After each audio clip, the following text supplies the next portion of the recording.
Pai, nós queremos agradecer pela mais essa oportunidade que o Senhor tem nos proporcionado. Também queremos pedir as tuas bênçãos para com o nosso irmão pregador e cada um dos irmãos que estão se dispondo nesses minutos, estarmos aqui reunidos para escutar mais uma porção da tua palavra. Agradecemos por mais um ano de trabalho local. Infelizmente, gostaríamos de estar todos juntos, um lado do outro, participando em comunhão com os irmãos, mas devido à situação, nós não deixamos de ficar parados, mas sim se preparando e escutando a tua mensagem que o Senhor tem para cada um de nós. Agradecemos pelas oportunidades e deixamos diante de ti o nosso irmão, para que ele possa ser utilizado pelo Senhor nesta noite e possa falar com cada um de nós aqui neste momento. Agradecemos assim, em nome do nosso Senhor Jesus Cristo. Amém. Amém. Isso. Conforme fizemos ontem, eu peço para os irmãos, que agora o nosso irmão Mário vai estar falando, manterem no mute, e aí a gente vai ter mais clareza aí o irmão falando, tá ok? Obrigado pela compreensão de todos. Irmão Mário, à disposição, tá? Ok, boa noite. Graças Boa a noite. Deus. Boa noite a todos que estão ouvindo aí. Estou tentando me centralizar ainda aqui. E é isso, estamos agora dando início a mais um capítulo, né, do nosso tema. Começamos ontem, e ontem falamos a respeito de Jó, né? Mais propriamente, de como Jó enfrentou todos os problemas, todas as dificuldades que nós bem sabemos, né? O que é necessário para passar por todas as necessidades, por todas as dificuldades, os problemas que a vida impõe, e ter um final feliz, né? É o que nós queremos, é o que todos nós queremos, um final feliz, né? Nós suportamos toda a provação e privação, nós suportamos todas as dificuldades na esperança de que tudo vai dar certo, né? De que tudo, no final das contas, vai ser bem sucedido, que nós vamos, então, ter um futuro que condiz com as nossas expectativas de prazer, de felicidade, enfim, de bem, né? E quando isso se vai,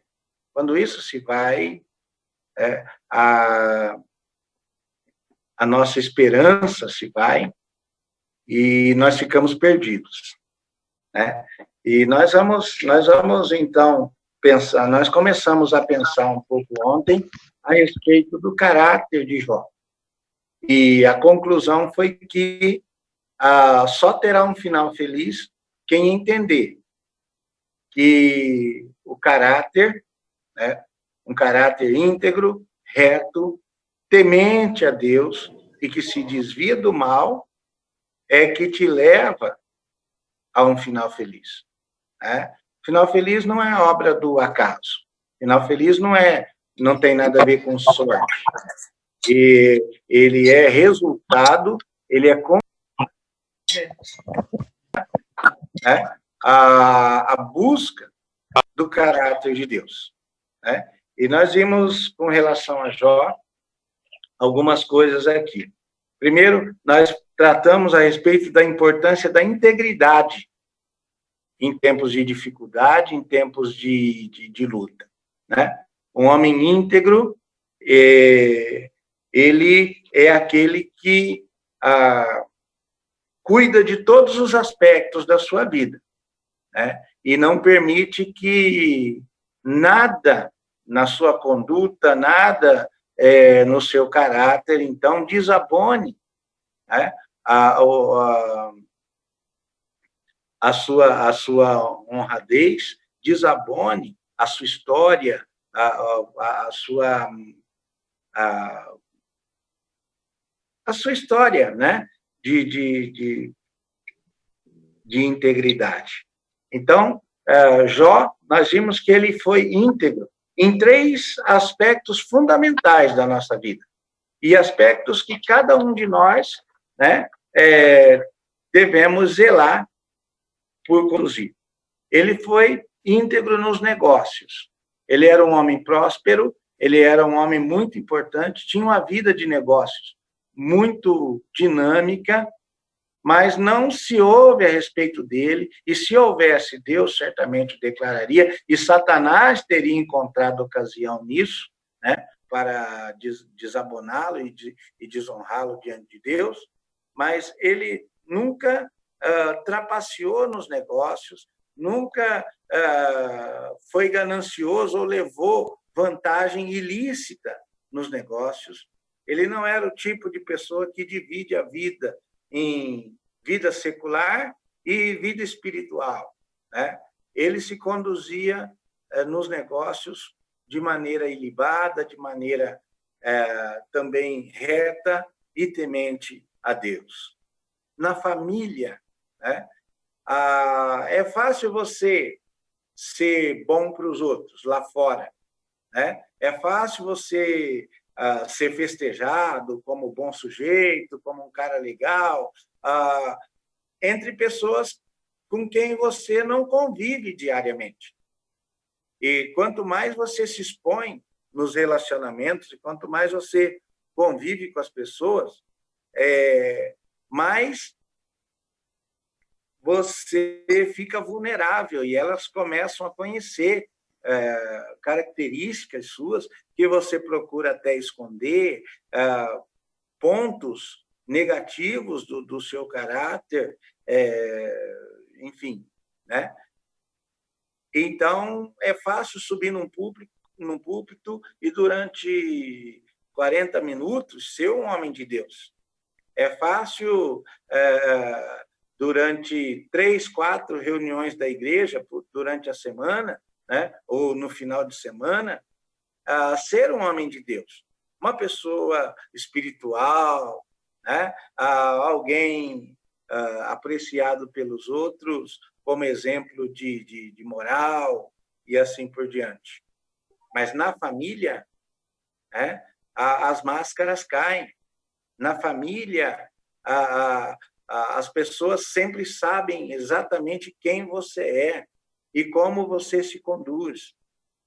E muitos homens são um sucesso nos negócios, muitos homens ganham muito dinheiro e são renomados como na sociedade, como homens de respeito, né? Mas a sua mulher sabe dele coisas que ninguém mais sabe. Seus filhos sabem dele coisas que ninguém mais sabe, né? E normalmente, muitas vezes, na família, eles são, então, desabonados, eles são, então, desacreditados, né? Mas não era o caso de Jó. Jó, ele se conduzia bem nos negócios e se conduzia bem também na família, né? Tendo uma boa família, uma família saudável, zelando espiritualmente pelos seus filhos, zelando no cuidado com os seus filhos em todos os aspectos, né? Cuidando deles, oferecendo holocaustos e sacrifícios a Deus por eles e assim por diante. Então, nós temos, né, em Jó também, nesses 3 aspectos, um exemplo de integridade. E o terceiro exemplo foi exatamente o mais importante deles, que foi o seu relacionamento com Deus. Jó desenvolveu intimidade profunda com Deus. Jó buscou sempre estar na presença de Deus. E, como nós falamos ontem, o relacionamento com Deus, quando o seu relacionamento com Deus está bem, quando você, diante de Deus, tem vivido diante de Deus, na leitura da palavra, na oração, e faz isso, mais do que por obrigação religiosa. Faz isso por prazer. Prazer em estar na presença do Deus vivo e verdadeiro, de desfrutar da sua presença e conhecer os seus desígnios estabelecidos na sua palavra e sentir, ouvir o Espírito Santo de Deus falando com o seu coração. Né? Às vezes eu falo e de imediato as pessoas assustam, né? Quando eu digo isso no púlpito. Mas Deus não quer que você leia a Bíblia. Deus não quer que você vá à igreja. Deus não quer que você ore. O que Ele quer realmente é que você tenha prazer, que você desfrute de prazer em fazer tudo isso. Mais do que ir à igreja, deve haver no seu coração o desejo, o mesmo desejo do salmista, quando diz que um dia nos átrios do Senhor valiam mais que 1000. E ele desejava estar na casa de Deus do que qualquer outro lugar. Né? Muitos de nós desprezamos a comunhão, não frequentamos as reuniões, e hoje, né, de quarentena, sem poder sair, tendo que ficar nas suas casas, sem ter essa alegria, esse privilégio de se reunir com os irmãos para cantar, para orar, né, de abraçar os irmãos e poder estar junto. Isso faz muita falta. Né? Mas quando tínhamos, vamos falar a verdade, muitas vezes não dávamos o devido valor. Né? Muitas vezes, muitos irmãos deixaram várias vezes de ir à reunião porque achavam que tinha um programa melhor e foram para outros lugares e desfrutar de prazer em outros lugares. Nós podemos orar em qualquer tempo, a qualquer hora, em qualquer momento, em qualquer lugar. Mas, na verdade, estamos tão envolvidos no WhatsApp, estamos tão envolvidos no Facebook, ou em qualquer outro aplicativo, né, onde nós possamos ver vídeos e conversar com pessoas do mundo inteiro.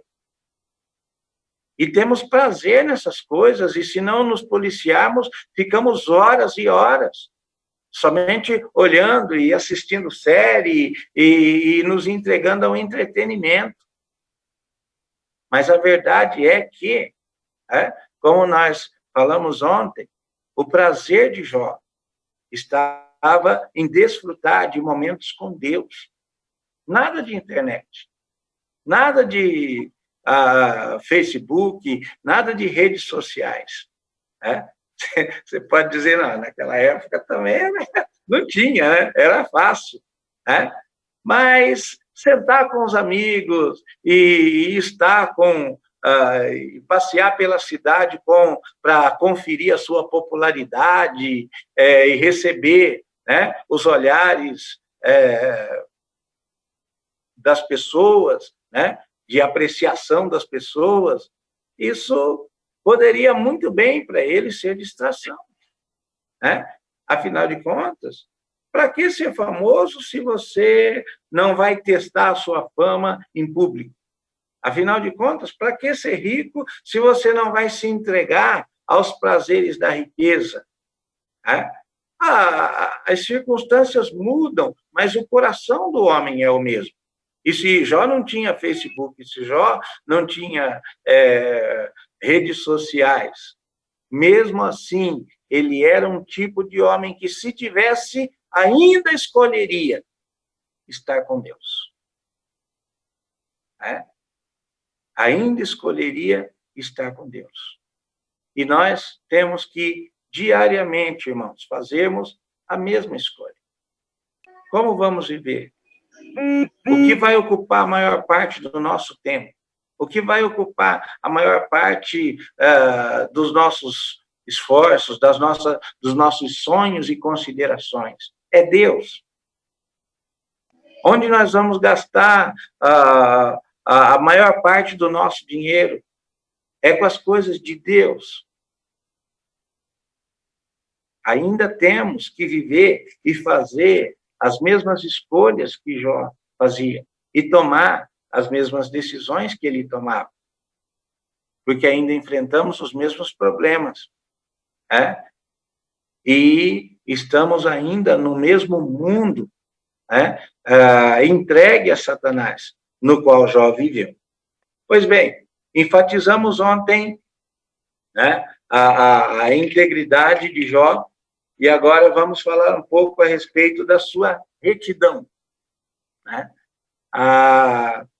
Tem uma frase que diz que o caminho, a distância mais curta entre dois pontos sempre será uma reta, né? Quando você faz uma parábola ou dá uma volta para chegar em algum lugar, normalmente você está ampliando a distância, você está gastando mais tempo, mais energia, mais recursos, né? E quando eu penso em retidão, eu penso nisso. Eu penso num homem que traça um objetivo, traça um trajeto na direção de Deus e não se desvia dele. Eu penso num homem que não vai fazendo curvas ou tentando pegar atalhos, mas caminha no caminho que Deus estabeleceu, sem se desviar, nem para a direita, nem para a esquerda, né? E esse sempre foi e sempre será o segredo do sucesso. Essa é a única conduta que vai poder lhe dar, finalmente, um final feliz. Depois de todas as agruras, depois de todas as lutas, depois do vale, da sombra, da morte, né? Aqueles que optam pelo caminho da retidão, né? Serão bem-aventurados, serão abençoados, né? No final das contas.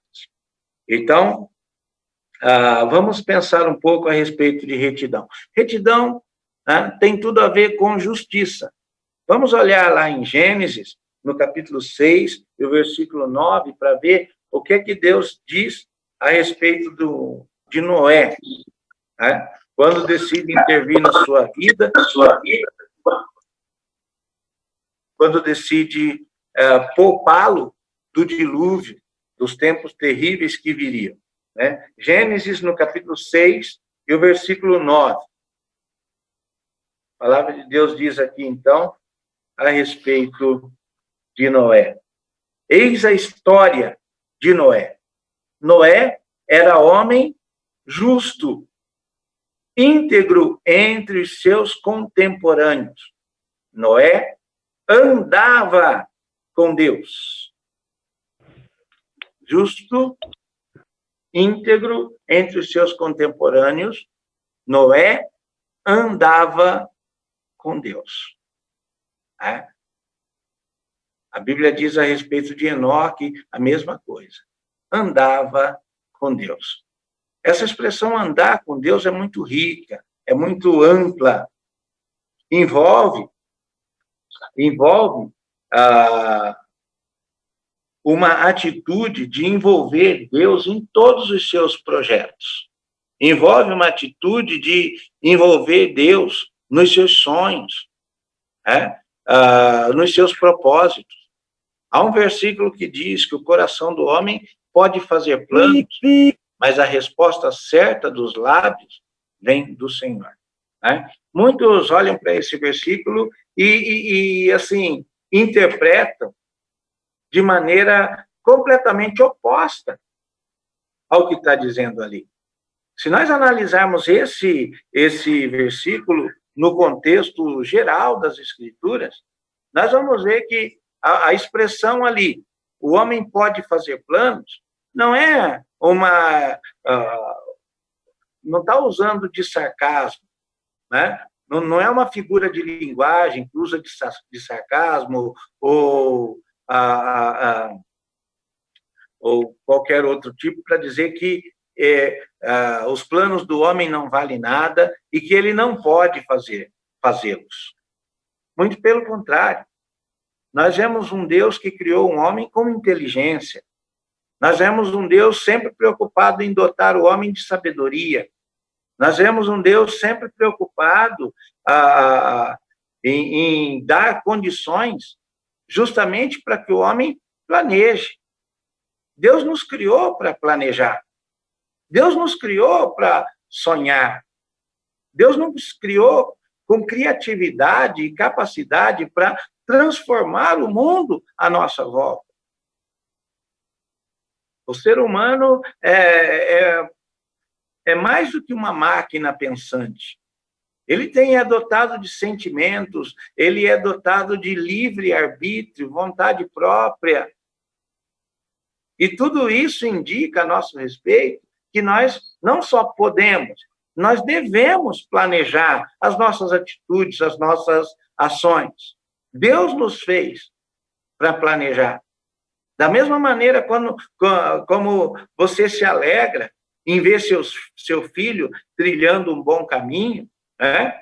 Planejando para fazer uma faculdade, sentando para estudar, entendendo que tem que ser responsável pela sua vida e, mais para frente, né? Pela vida da sua esposa e dos seus filhos. Da mesma maneira como você, como pai, se orgulha em perceber que o seu filho, né, está indo por caminhos que agradam ao Senhor. Deus também tem o mesmo sentimento com relação aos seus filhos. Ele ama quando os seus filhos planejam, sonham,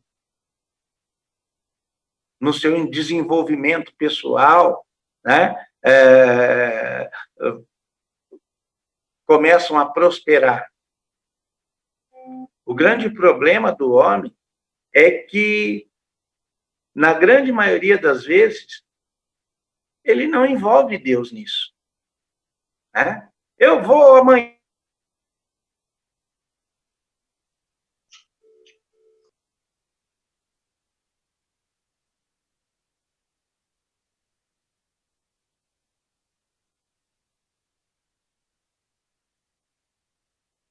Sonhou e desejou, mas ele confia no seu recurso, ele confia no seu dinheiro, ele confia na sua saúde, né? E vive a vida como se ele tivesse o que basta. Para que orar se eu tenho um bom plano de saúde? Para que me preocupar com quarentena se eu já fiz o meu pé de meia? Né? Não precisa orar, é só ir lá passar o cartão. É só pedir que eles entregam em casa. Né? Nós achamos que a vida consiste naquilo que nós podemos fazer. Nós achamos que a vida consiste nos recursos que nós temos. E vivemos de acordo com esses recursos. Aqui. Alô, caiu a internet? Não, irmão, tinha cortado um pouquinho e voltou, mas Voltou? estamos voltando. Tá pelo seu 4G, então, é porque o Wi-Fi de casa caiu. Tá joia, então. É que o meu Wi-Fi caiu, mas o meu 4G estava ligado. Meu filho está falando aqui. Bom, vamos retomar, então. Então, como eu dizia de Jó, né? Deus se alegra em ver que os seus filhos planejam, que os seus filhos usam o intelecto, a sabedoria e tudo aquilo que ele fez deles para tomar decisões acertadas, decisões corretas. Então, aquela expressão, o coração do homem pode fazer planos, ela é positiva.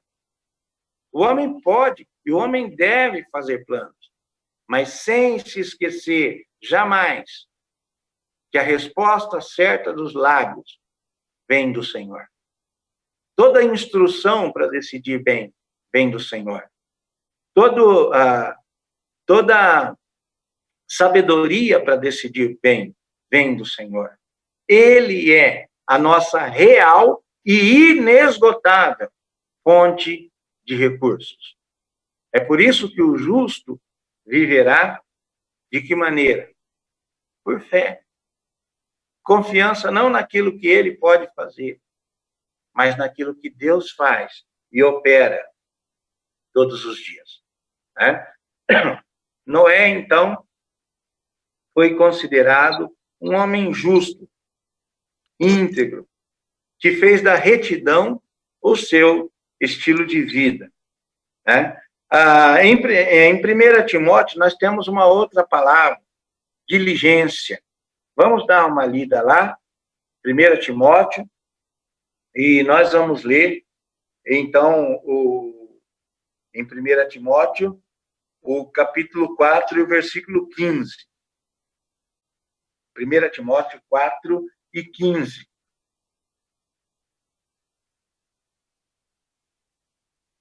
Onde a palavra de Deus nos diz o seguinte aqui.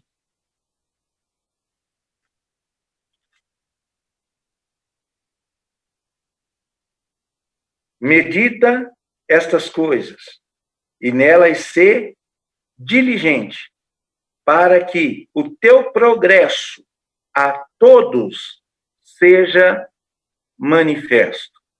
Tem cuidado de ti mesmo e da doutrina. Continua nestes deveres, porque fazendo assim salvarás tanto a ti mesmo quanto aos teus ouvintes. Então, nós temos aqui uma outra instrução da palavra do Senhor para que sejamos diligentes, né? E essa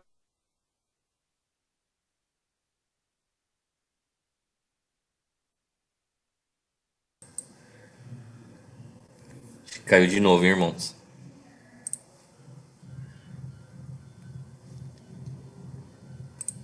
Eduardo, Oi. Chegou tá a cair, ouvindo? irmão. Agora sim. Tá. Então, diligência é a capacidade de não só começar bem, mas continuar bem. Né? Quando nós olhamos a vida de Jó, há uma frase que é falada a respeito dele ali, que diz que Jó continuamente fazia, né? Oferecia holocausto e sacrifício. Jó continuamente fazia holocaustos e sacrifícios, oferecia holocaustos e sacrifícios. Né? Essa palavra continuamente tem a ver com diligência. Essa palavra continuamente fala de uma atitude diária, né? Uma atitude diária. Veja bem, quando o evangelista escreve a respeito do Senhor Jesus, né, no advento do Getsemane, quando ele se retirou para orar, ali é dito a respeito dele algo maravilhoso. Ali diz que o Senhor Jesus, como costumava fazer, era um hábito dele. As pessoas, os seus discípulos, o viram várias vezes buscar aquele lugar para orar, para estar na presença do Pai, para ter comunhão com Deus. Era rotineiro, era contínuo, fazia parte da rotina daquele homem, né? Gastar tempo na presença de Deus. Os discípulos não estranhavam, e não era uma coisa que ele fazia quando a coisa ficava feia. Nós tratamos o nosso tempo de oração dessa maneira. Né? Como eu disse, na maioria dos casos, nós passamos o cartão, nós procuramos dinheiro emprestado com a agiota, nós corremos e fazemos de tudo, e só quando não tem mais absolutamente nada para ser feito. Aí você olha para o céu e diz, agora é só o Senhor mesmo para dar jeito nisso. Né? A oração para nós é sempre o último recurso, depois que nós já tentamos tudo que foi possível.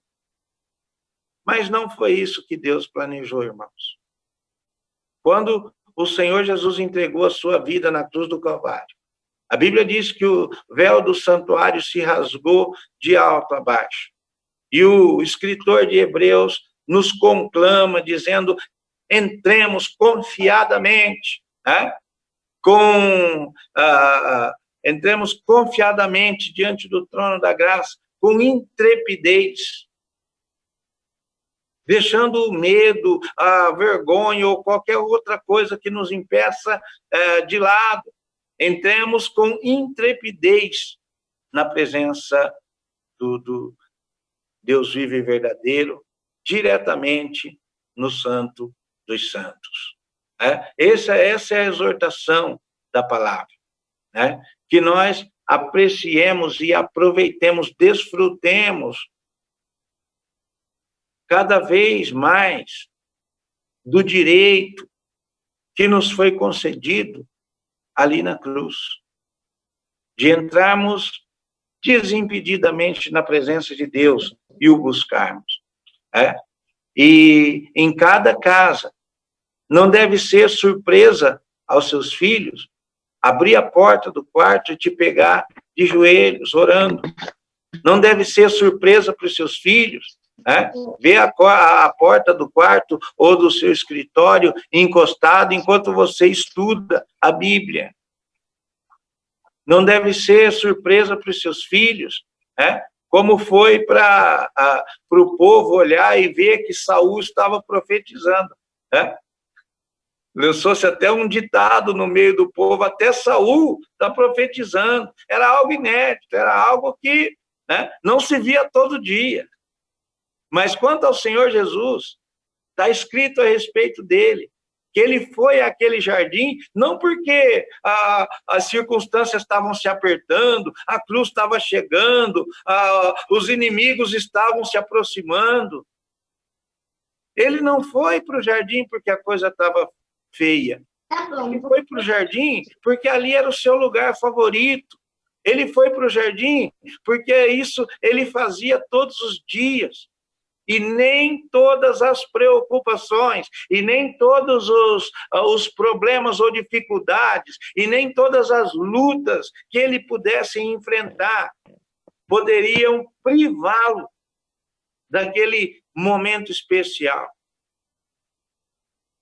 E quantos de nós não falamos já essa bobagem? Olha, eu estou com a cabeça tão cheia, eu estou tão cheio de problemas, estou tão cheio de dificuldades, que eu nem consigo orar. Já faz tempo que eu não leio a Bíblia. Eu não tenho ânimo para fazer isso, porque eu estou com muita coisa na cabeça. Se você não tem o costume, de maneira diligente, de maneira continuada, frequente,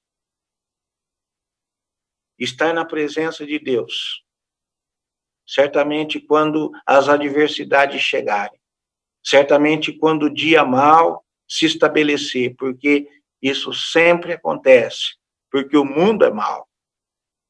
Ele vai te pegar despreparado, ele vai te pegar desprotegido. As suas convicções estarão fracas, as suas decisões serão dúbias. As dúvidas e os dardos inflamados de Satanás certamente causarão grande prejuízo. Porque é necessário, se você realmente quer ser vitorioso e ter um final, uma história com um final feliz, é necessário que estar na presença de Deus, cultivar momento de intimidade com Deus, seja um hábito. Há uma frase que eu gosto muito que diz o seguinte: semeie um pensamento e terá um ato. Semeie um ato e terá um hábito.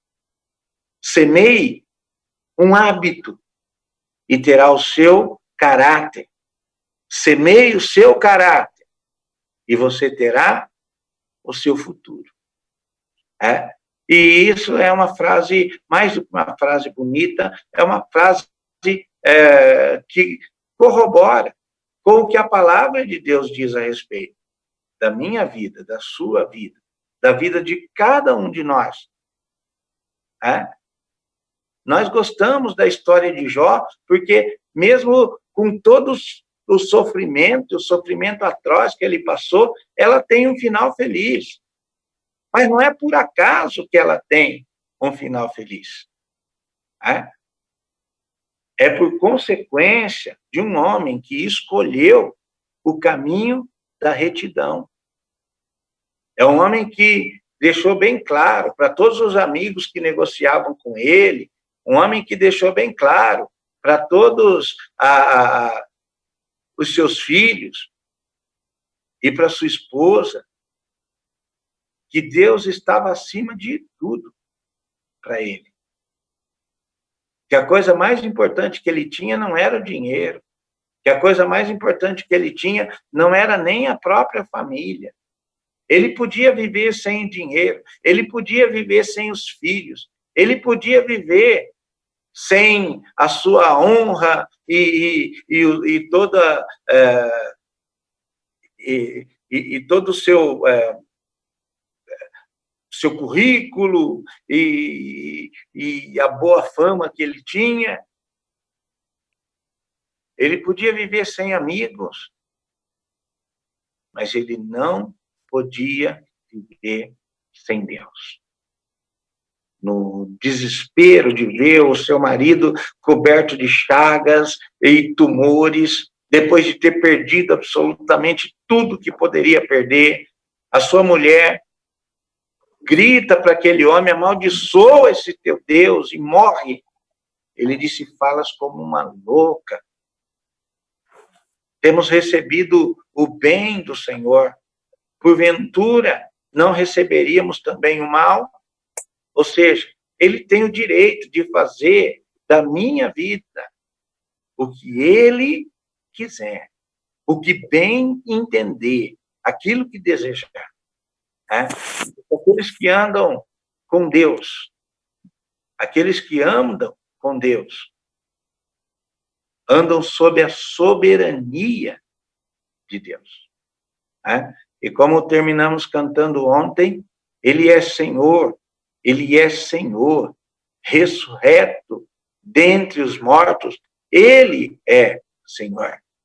Há algumas pessoas que dividem. Olha, o Senhor Jesus, ele pode ser o seu Salvador, mas ele não é o seu Senhor. Ele tem que ser Senhor da sua vida. Não, não há como dividir isso.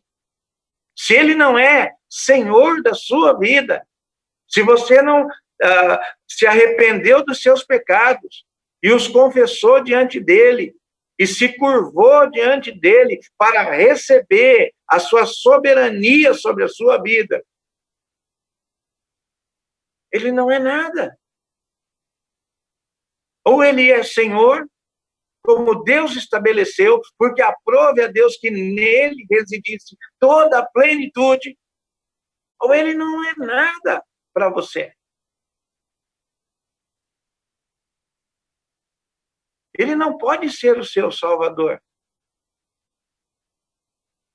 se não for o Senhor da sua vida. Aquele que estabelece e determina. Aquele que te leva pelos caminhos que ele decide. Sem ser questionado por anjos ou seres gloriosos ou por você mesmo. Conta-se que numa das batalhas travadas, na Guerra dos 100 Anos, o navio, eu creio que essa guerra, nossa, agora professor de história, mas esqueci quais eram os reinos envolvidos. Mas, enfim, eu creio que seriam a França e Espanha. Mas o capitão de um dos navios que havia sofrido uma grande avaria e ergueu a bandeira branca, né? Dizia a lei da guerra que ele deveria ser, então, recebido, né? Como os tripulantes do navio que ia a pique, deveria ser recebido no navio vencedor para ali ficarem e serem tratados como prisioneiros de guerra, né? E depois que todos os tripulantes já estavam no navio vencedor, o capitão, sempre o último a deixar o seu navio, entrou no navio vencedor, né? Não sei se o da França ou da Espanha, e quis apertar a mão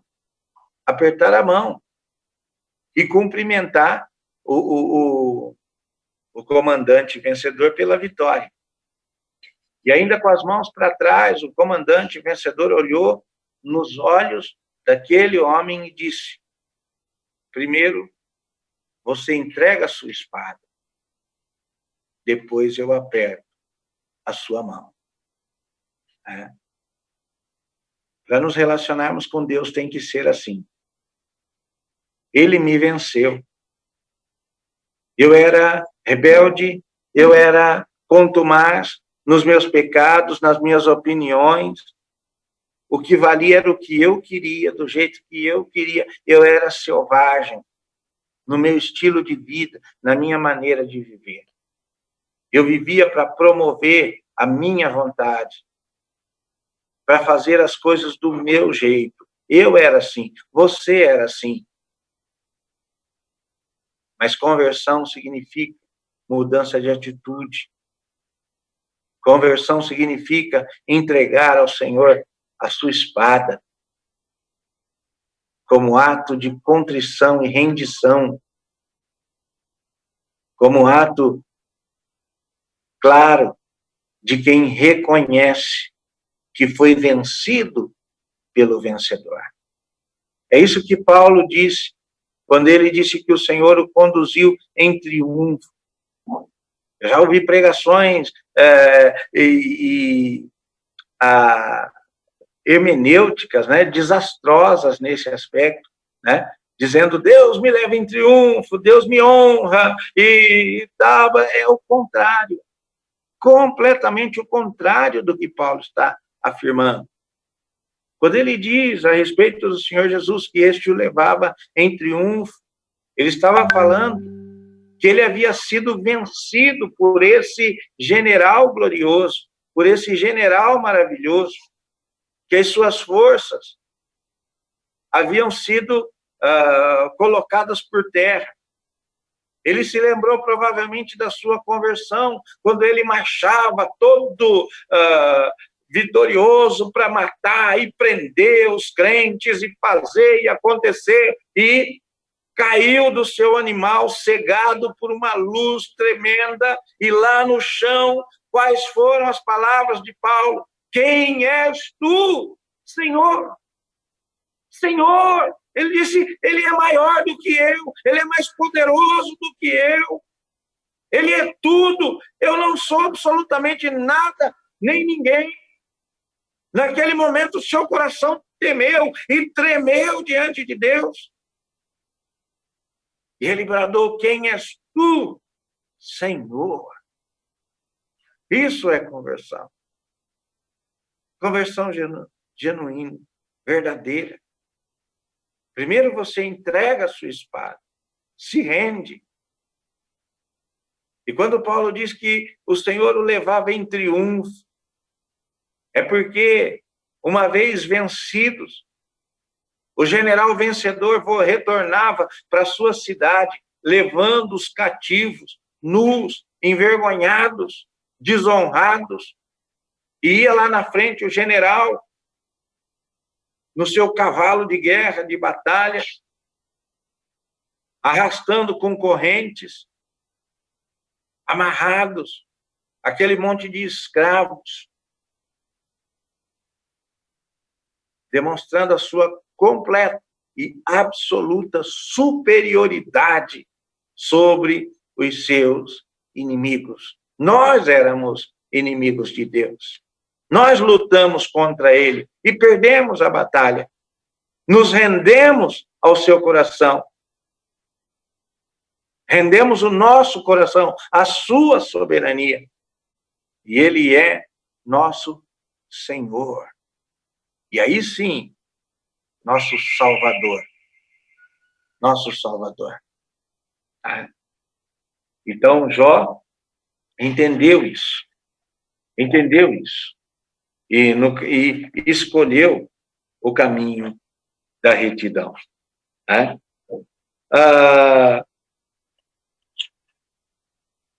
Se o seu dia a dia, não envolve andar com Deus, se o seu dia a dia não envolve estar na presença de Deus, cultivando comunhão genuína e verdadeira com Deus, você tem uma religião. E a sua religião consiste em fazer algumas obrigações, como ir à igreja no final de semana, por exemplo. Mas de segunda a sexta, você vive do seu jeito. E cumprir obrigações religiosas não é vida cristã. Ou pelo menos não é toda a vida cristã. Mas quando nós não só lemos a Bíblia e oramos e vamos à igreja, mas fazemos isso de maneira diligente, todos os dias, o tempo todo, porque amamos fazê-lo, porque ao fazê-lo, nos aproximamos e desfrutamos de momentos com o nosso Deus. Aí sim,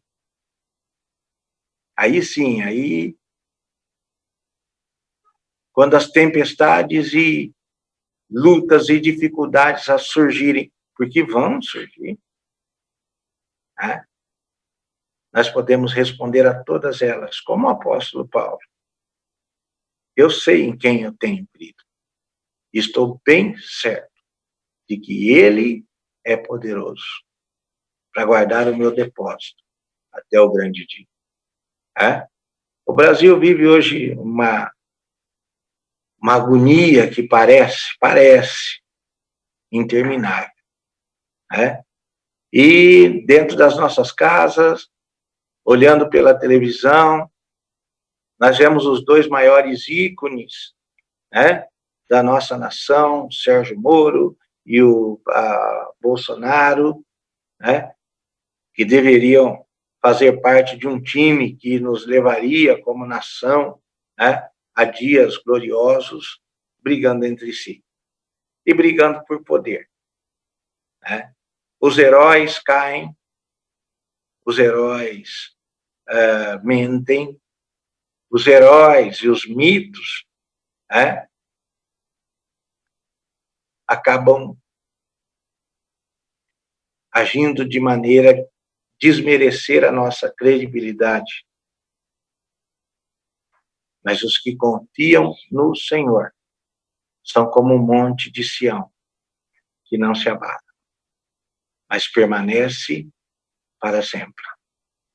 Porque Deus não é homem para que minta, e nem filho de homem para que se arrependa. Se ele prometeu, ele há de cumprir. E se ele falou, é certo que fará. Ele é a rocha da nossa salvação. Ele é o nosso refúgio. Deus é o nosso refúgio e fortaleza. Socorro bem presente na tribulação. Mas como Jó fazia, como o Senhor Jesus Cristo fazia,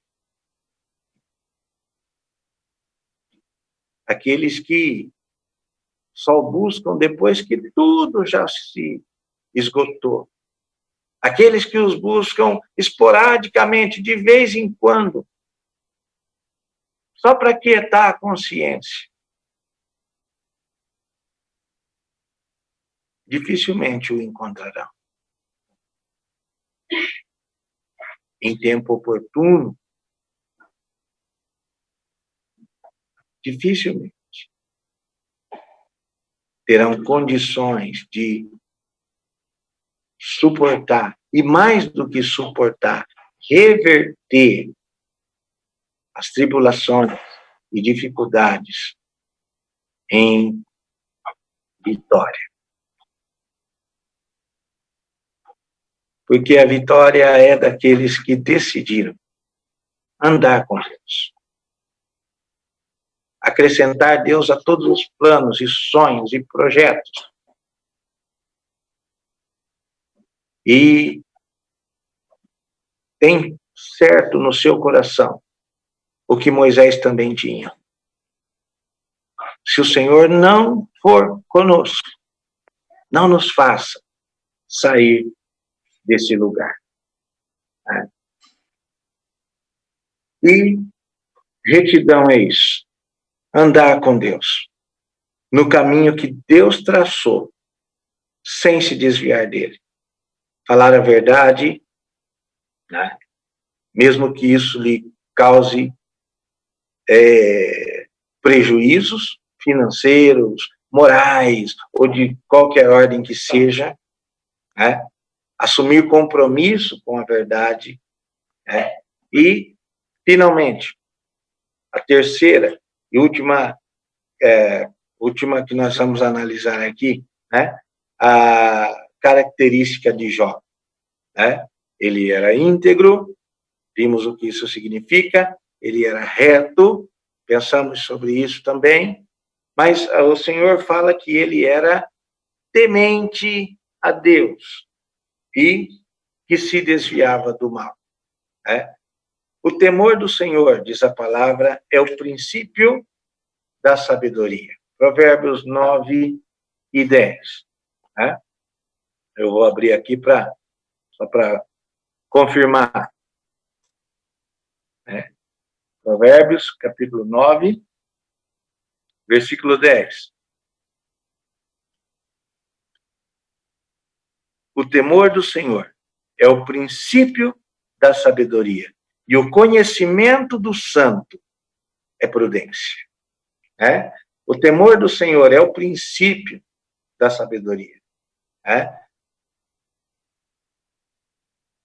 Problema não é problema. Como assim? Problema não é problema. Né? Eu sempre digo isso. O problema não é o problema. Não são os problemas. Não são as dificuldades que nós temos que resolver na vida. Elas fazem parte da vida.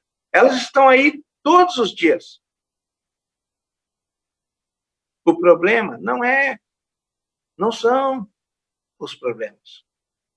O problema é a nossa incapacidade de resolver os problemas. Né? Por exemplo, você tem uma dívida de 100 mil reais. Alguém aí que eu estou falando tem uma dívida de 100 mil reais, que chega perto ou ultrapassa 100 mil reais? Né? E alguns ele estão falando, misericórdia, nossa, uma dívida de 100 mil, não, de jeito nenhum. Né? Por que você fica tão preocupado, nervoso? Porque, certamente, você teria muita, mas muita dificuldade em conseguir 100 mil reais. Você é uma daquelas pessoas comuns que não dispõe de recursos para conseguir um dinheiro desses de uma hora para outra. Mas há pessoas que têm muito mais do que 100 mil reais guardados num cofre em casa, para qualquer emergência, para qualquer bobagem. Né? o Silvio Santos não estaria se descabelando por uma dívida de 100 mil reais. Certamente já fez muitas outras dívidas muito superiores a essas ao longo de toda a sua carreira. E ele, então, estaria absolutamente tranquilo com uma dívida de 100 mil reais. Para outras pessoas, uma dívida de 10 mil reais seria um absurdo muito grande. Né? Eu me enquadro nesses, por exemplo. Eu não posso dever 10 mil reais. Eu não tenho condições para quitar uma dívida dessa. Pelo menos a curto e médio prazo. Então, vocês percebem onde eu quero chegar? O problema não é os problemas. O problema é que quando os problemas vêm, nos encontram despreparados, sem estrutura e sem condições. Quando nós temos preparo, estrutura, condições, nós ficamos tranquilos. Nós não nos abatemos.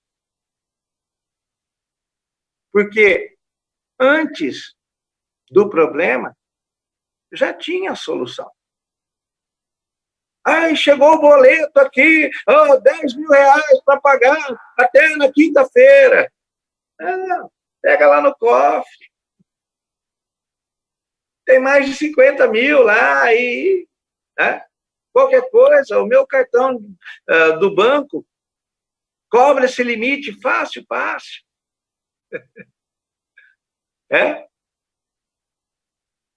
Tem muita gente que pergunta por que, se Deus sabia que ia ser tão difícil, se Deus sabia que a gente ia passar por coronavírus, ia passar por quarentena, se Deus sabia que ia ter tanta fome no mundo e tanta miséria, e o pecado ia ser tão grande, por que ele deixou aquela árvore lá? Por que ele não escondeu? Né? Igual muito pai faz, pega tudo que está no alcance da criança quando ela começa a andar, coloca para cima, tira do alcance.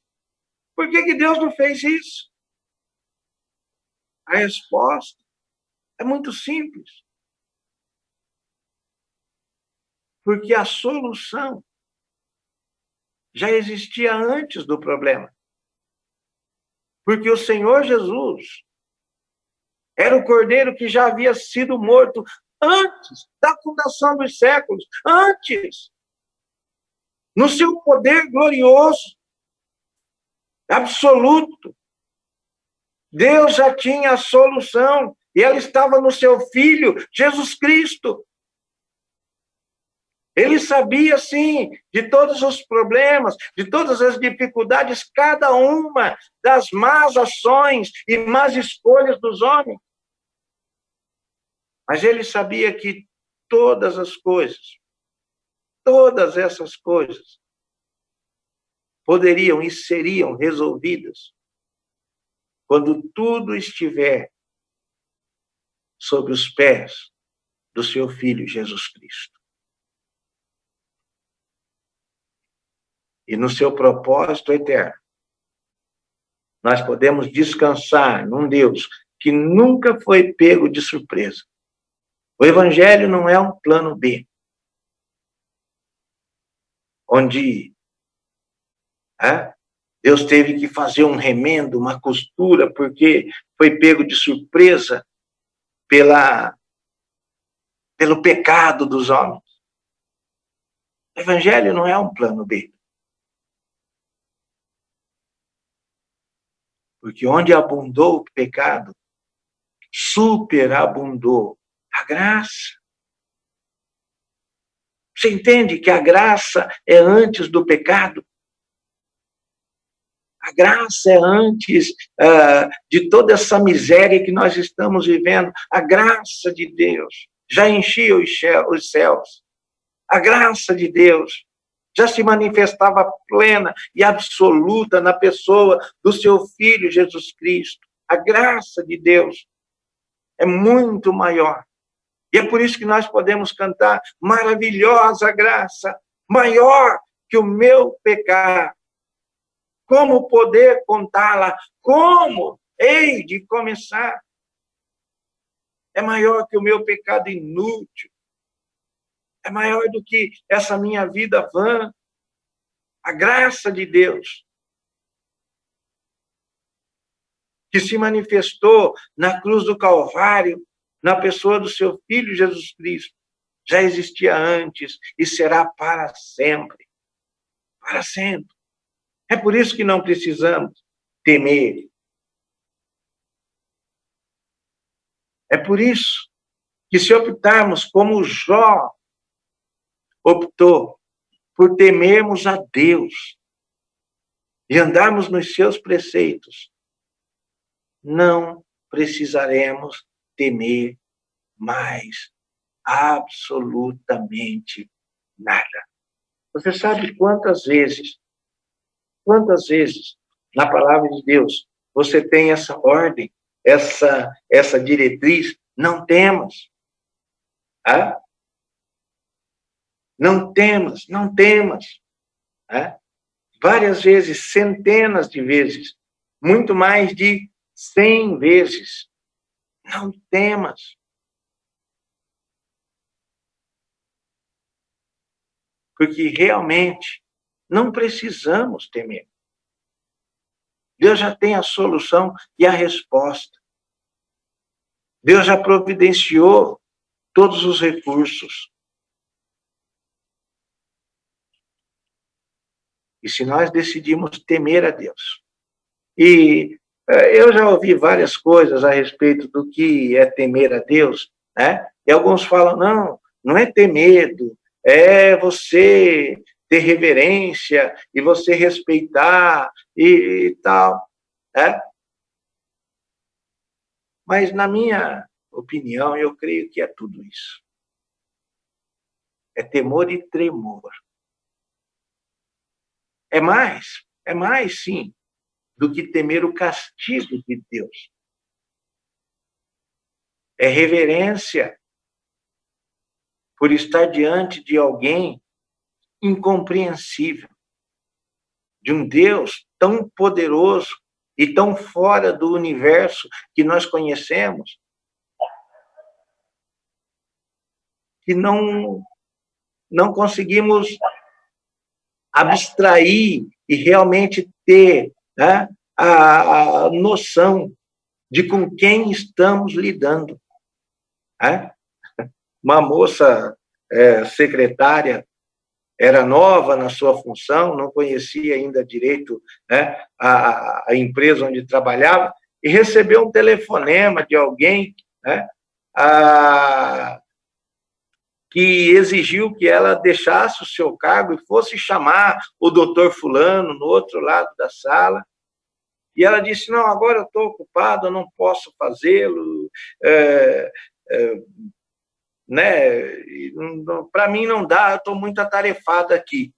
E a voz do outro lado disse, minha filha, escuta, você sabe com quem você está falando? E ela, no alto da sua importância, disse, não, com quem eu estou falando? Ele disse, você está falando com o dono dessa empresa, o acionista majoritário dessa empresa. E ela disse, e o senhor? O senhor sabe com quem o senhor está falando? Ele disse, não. E ela disse, graças a Deus, e desligou o telefone. Meu amigo, quando você ora, você sabe com quem você está falando. Quando eu leio passagens como essas, aquele que não nos poupou seu Filho unigênito, porventura não nos dará juntamente com ele todas as coisas. Você sabe que Deus é esse?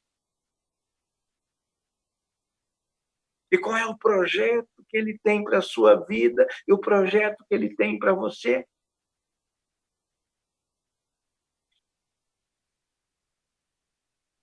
Há um hino que nós cantamos e eu acho maravilhoso.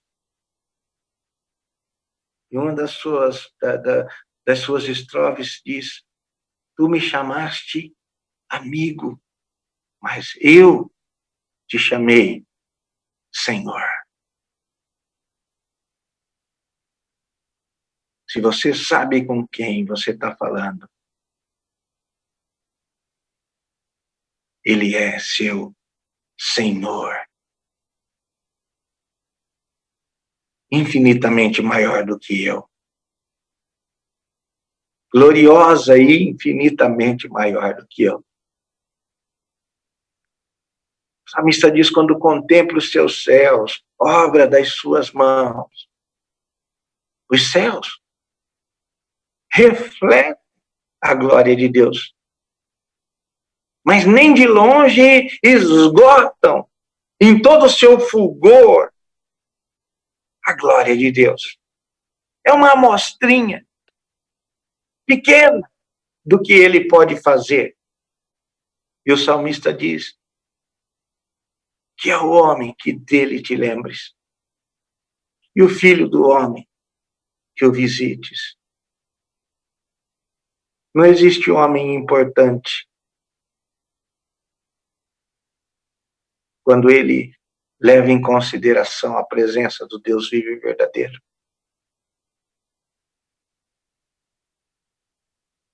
Mas quando um homem se aqueda à presença de Deus e vislumbra um pouquinho só da glória de Deus, não há como não temer e tremer. Eu sou consciente do meu pecado. Eu conheço a minha miséria.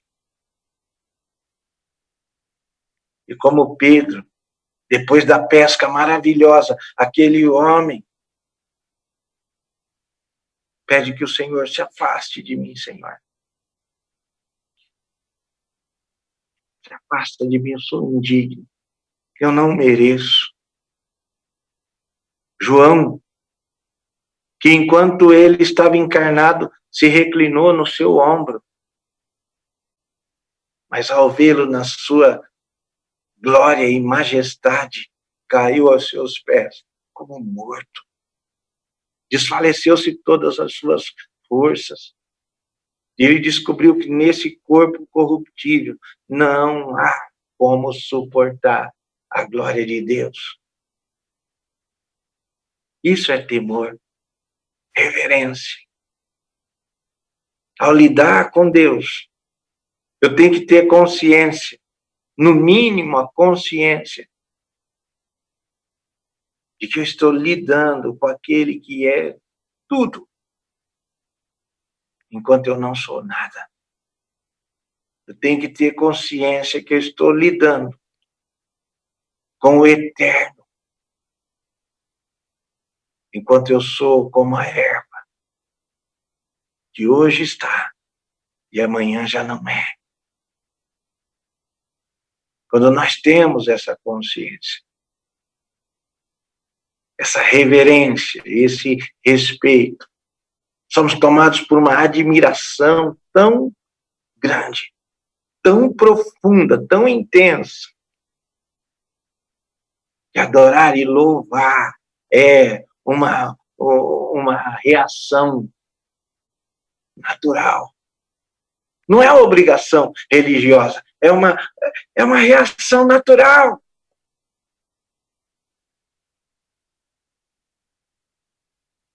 Porque eu sei diante de quem eu estou. E se eu estou diante dele, e ele é tudo o que a Bíblia diz que ele é, me render e prostrar-se aos seus pés.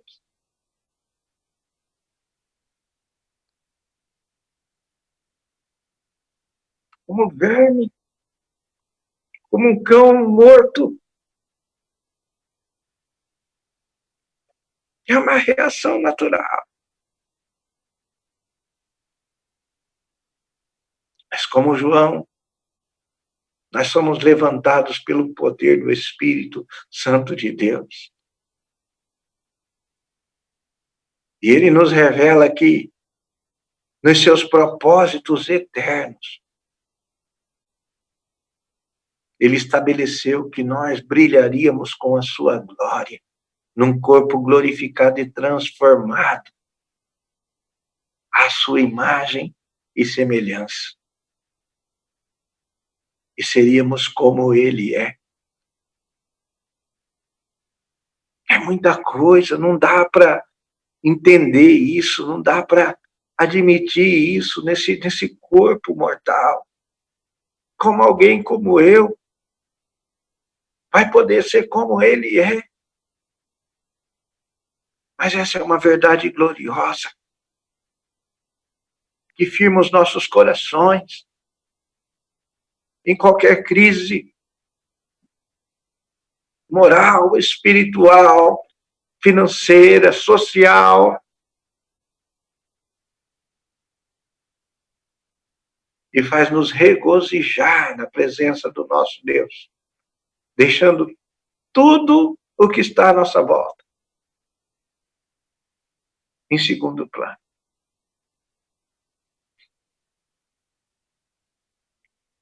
Isso é temer a Deus. Isso envolve reconhecer o seu poder e a minha indignidade. Temer e tremer, mas sem desfalecer, sendo sustentado pelo poder dele. É isso que o apóstolo Paulo, com certeza, dizia, que ele era forte, exatamente quando ele era fraco. Porque na nossa fraqueza, encontramos esse Deus todo-poderoso,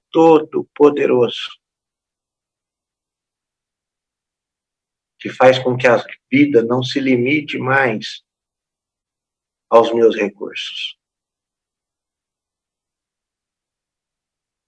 mas aos dele. O resto é desespero, é síndrome do pânico. Você sabe o que é síndrome do pânico? Desejo que você nunca passe por isso. Eu já vi pessoas tendo que lidar com isso. É devastador, é terrível. É avassalador, A moça com quem eu lidei era uma moça antes tão bonita, uma das mais bonitas da igreja. Se casou em julgo desigual. E o irmão dela me chamou, depois de anos, vamos fazer uma visita para ela. Ela não está bem, e eu fui, mas eu não esperava ver aquilo. Alguém que veio chorando como criança para abrir o portão e que temia cada batida no quintal, e a coisa terrível. O Senhor Jesus disse para o povo de Israel que quando eles entrassem na terra, se eles se ensoberbecessem e se esquecessem de Deus e seguissem outros deuses, uma das consequências seria síndrome do pânico. Eles fugiriam sem ninguém estar perseguindo eles. Que loucura! Síndrome do pânico é quando eu percebo que não tenho condições de sustentar a vida. Não tenho condições, como o Senhor Jesus Cristo falou, de acrescentar um côvado ao curso da minha vida. Eu entro em pânico. E duas palavrinhas. E se colocam o meu mundo íntimo todo no chão? E se, quando acabar o coronavírus, eu estiver desempregado? E se o meu filho voltar para a escola e for atropelado na rua? E se o meu marido for embora? E se? E essas duas palavrinhas, para quem não tem o temor do Senhor, para quem não vive confiado no poder do Senhor, coloca o seu mundo interior abaixo. E o índice de suicídio, e o índice de pessoas que vivem à base de psicotrópicos e remédios tarja preta, para tentar equilibrar as suas emoções, porque estão sempre em pânico, com medo, tendo ataques de ansiedade, porque percebem que a vida não pode ser vivida nos recursos que elas têm, e elas não sabem mais de onde tirar recursos para viver. Para essas pessoas, e para cada um dos irmãos que tem vivido junto comigo esses dias tenebrosos, eu termino citando o Salmo 46. Salmo 46 que diz o seguinte: Deus é o nosso refúgio e fortaleza, socorro bem presente nas tribulações. Portanto, não temeremos, ainda que a terra se transtorne e os montes se abalem no seio dos mares, ainda que as águas tumultuem e espumejem, e na sua fúria os montes se estremeçam. Há um rio cujas correntes alegram a cidade de Deus, o santuário das moradas do Altíssimo. Deus está no meio dela, jamais será abalada. Deus a ajudará desde antemanhã. Bramam nações, reinos se abalam. Ele faz ouvir a sua voz e a terra se dissolve. O Senhor dos exércitos está conosco. O Deus de Jacó é o nosso refúgio. Vinde e contemplai as obras do Senhor, que assolações efetuou na terra. Ele põe termo à guerra até os confins do mundo. Quebra o ar e despedaça a lança. Queima os carros no fogo. Aquietai-vos e sabei que eu sou Deus. Sou exaltado entre as nações. Sou exaltado na terra.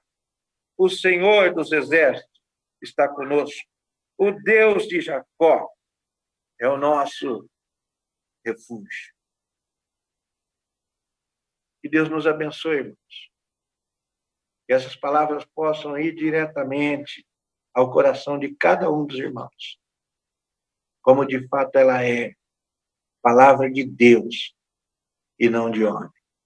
E que possamos descansar nos braços seguros desse Deus que nos sustenta em toda tribulação. Em toda tribulação. Hoje e para todo sempre. Amém. Obrigado, irmão Eduardo. Deus abençoe os irmãos, cada um dos irmãos que tem separado esse tempo para ouvir do que Deus tem aos nossos corações nessa noite. E que Deus nos abençoe. Obrigado, irmão Mário, também. Obrigado aos irmãos.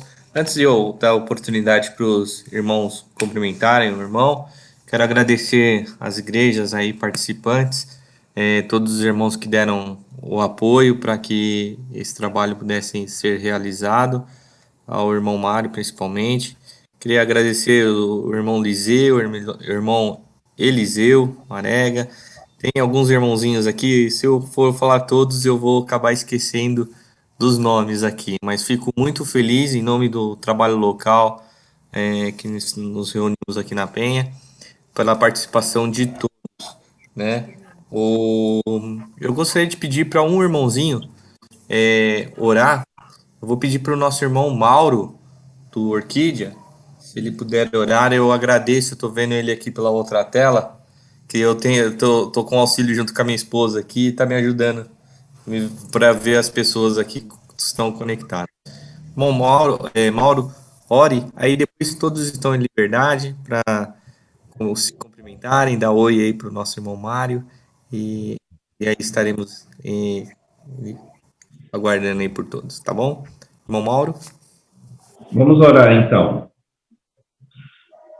Nosso Deus e nosso Pai, nós queremos, na presença do Senhor, continuar nesta noite, Senhor.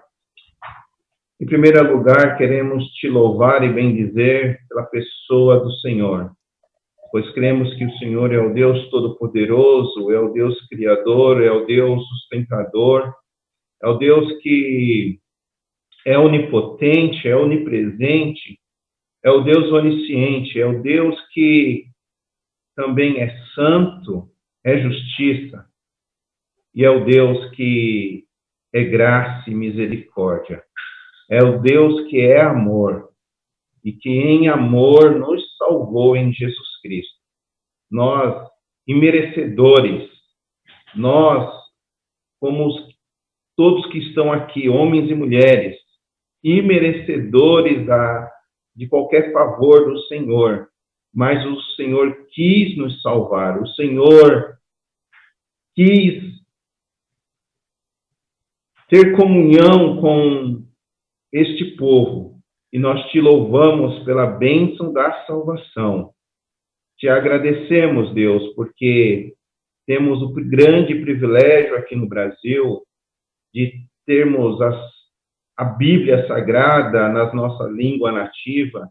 Queremos te agradecer, Senhor, porque, embora no momento nós não podemos nos reunir presencialmente, mas temos a liberdade de poder cultuar ao Senhor pela rede, pela internet, e poder, assim, receber este precioso alimento que nos foi entregue nessa noite. Nós queremos agradecer pela vida do nosso irmão Mário, pela sua dedicação, pelo seu ministério, ó Pai, diante da tua palavra. E, Senhor, mais uma vez também te rogamos que o Senhor continue derramando as suas mais ricas bênçãos sobre ele, sobre sua família, sobre a igreja aí em São Carlos também. Da mesma forma, Deus, queremos te louvar pelo trabalho local na Igreja da Penha e por esses 34 anos que o Senhor tem aberto e abençoado este ministério local ali. Que o Senhor conceda cada dia mais e mais graça aos nossos irmãos, a liderança sempre com sabedoria do Senhor em conduzir, conforme os seus oráculos, aquela localidade, Pai. Assim também como queremos, ó Deus, te louvar por todas as famílias que nesta noite puderam entrar nessa live, Senhor.